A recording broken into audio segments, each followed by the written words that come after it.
I've been harvesting my cabbage, so I thought that I would make some cabbage rolls today.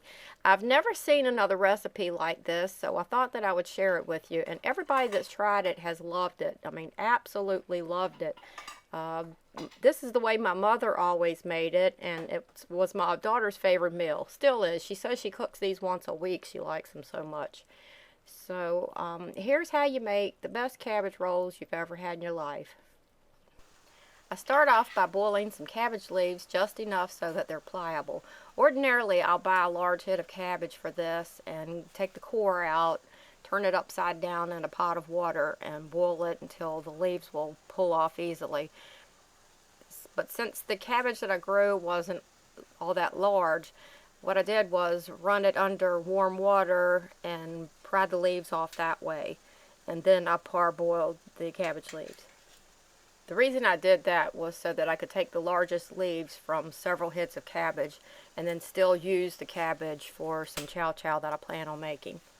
Now I mix up the meat mixture. I use 1.5 pounds of ground beef, 1 egg, 3/4 cup of instant rice, and half a cup of chopped onions. And I'll add a little salt and pepper. I'd say about a tablespoon of salt and maybe an 1/8 teaspoon of pepper. Then you mix it all together, and of course a spoon doesn't work well, so go ahead and use your hands. Then I shape the meat into a ball, roll it up in the cabbage leaf, and tuck the ends under, and then I set it into a big pot. I ended up with 14 cabbage rolls. Now I'll add 2 cans of tomatoes, 2 cans of tomato sauce, and 2 cans of sauerkraut.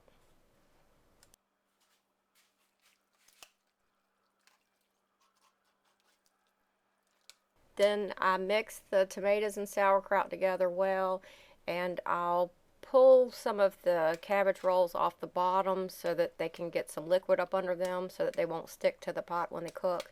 And I'll add a little water to my tomato cans to get that last bit of tomatoes out of it and add a little more liquid to the pot.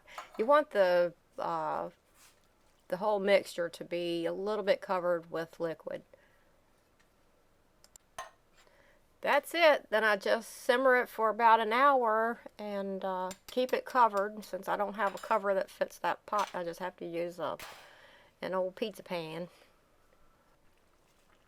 You'll want to go in and stir it from time to time and try to pull those cabbage rolls up from the bottom. They'll eventually kind of float to the top.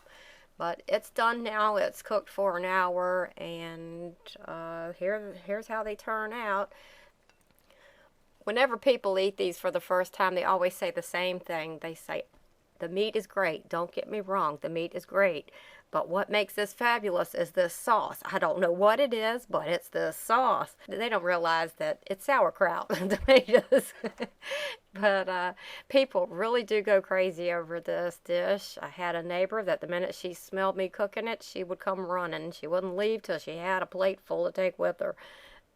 My daughter's friends would make a point to stay over for dinner when I was cooking it, and then they would ask if they could come back the next day for leftovers at lunchtime. So be sure to give this dish a try. It is fabulous. That's how I make cabbage rolls. I hope it helps.